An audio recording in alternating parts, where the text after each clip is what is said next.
Dia tidak mengerti bahasa Arab. Dia tidak pernah sujud sebelumnya. Namun hari ini, di jantung ekonomi Eropa, logika yang ia agungkan selama puluhan tahun runtuh hanya dalam 3 menit. Suara ini, panggilan ini, merobek tembok sekularisme Jerman. Selamat datang di tahun 2026, di mana tangisan bukan lagi tanda kelemahan, tapi tanda penemuan Tuhan. One of the most haunting and beautiful sounds in the world is the Muslim call to prayer. But what was the origin of that? Assalamualaikum warahmatullahi wabarakatuh. Saudaraku yang dirahmati Allah Subhanahu wa Ta'ala. Kita bertemu lagi di titik balik sejarah. Ingat video kita di 2025 tentang kebangkitan intelektual? Hari ini, ramalan itu menjadi kenyataan yang jauh lebih masif.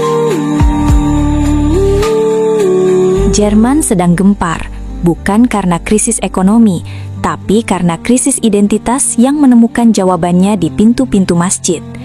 Jika dulu Islam dianggap asing, hari ini ribuan warga asli Jerman justru mengepung rumah-rumah Allah ini. Bukan untuk protes, tapi untuk mengejar kedamaian yang tak sanggup mereka beli dengan euro. Per Januari 2026, statistik mencatat lonjakan yang membuat para sosiolog terdiam.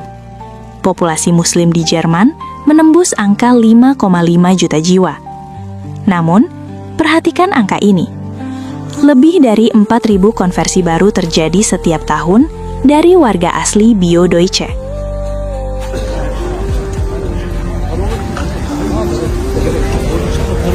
Lihatlah antrean di Masjid Pusat Kolon setiap Jumat.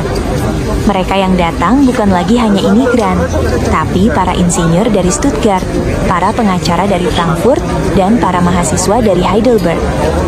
Mereka mengepung masjid karena dahaga spiritual yang memuncak.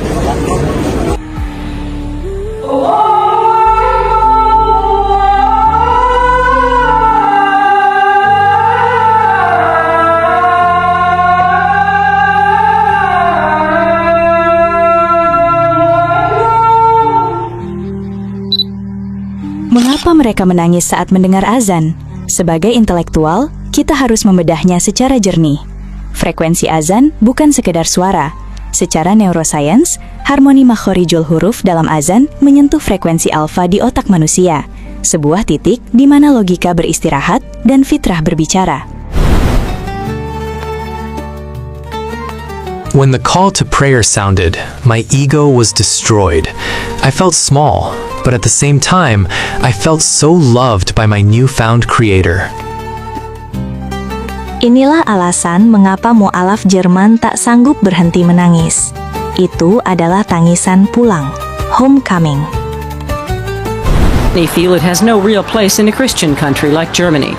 However, in 2010, President Christian Wolff said the following. Meine sehr verehrten Damen und Herren, Islam has now become a part of German society. auch zu Deutschland. What do Germans think today? Is Islam part of German society? Only 22% would agree.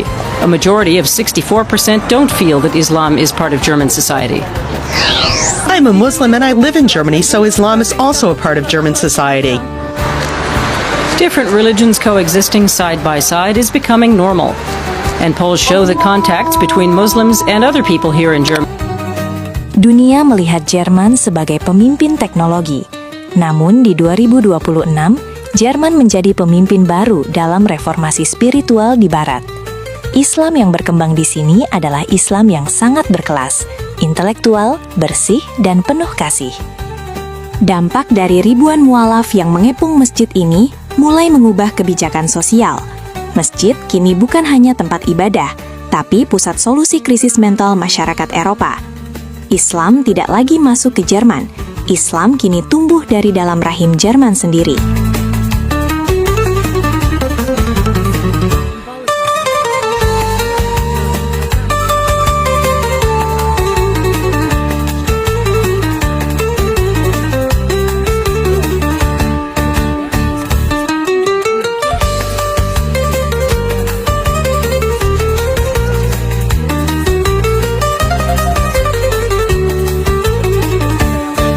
Sahabat Mata Media yang dimuliakan Allah Subhanahu wa Ta'ala, fenomena Jerman 2026 mengajarkan kita satu hal. Logika tanpa Tuhan hanya akan berujung pada kekosongan. Jika di jantung Eropa saja orang-orang rela antre untuk bersujud dan menangis, maka tidak ada alasan bagi kita untuk meragukan janjinya. Eropa tak lagi sama. Dan mungkin ini adalah awal dari cahaya yang akan kembali menyinari dunia dari arah yang tak terduga. Tuliskan di kolom komentar, apa perasaan Anda melihat saudara baru kita di Jerman mulai bersujud? Mata Media undur diri, apabila ada salah kata atau data kurang sesuai, kami minta maaf yang sebesar-besarnya. Kebenaran itu adalah dari Tuhanmu. Sebab itu, jangan sekali-kali kamu termasuk orang-orang yang ragu. Quran Surah Al-Baqarah 147.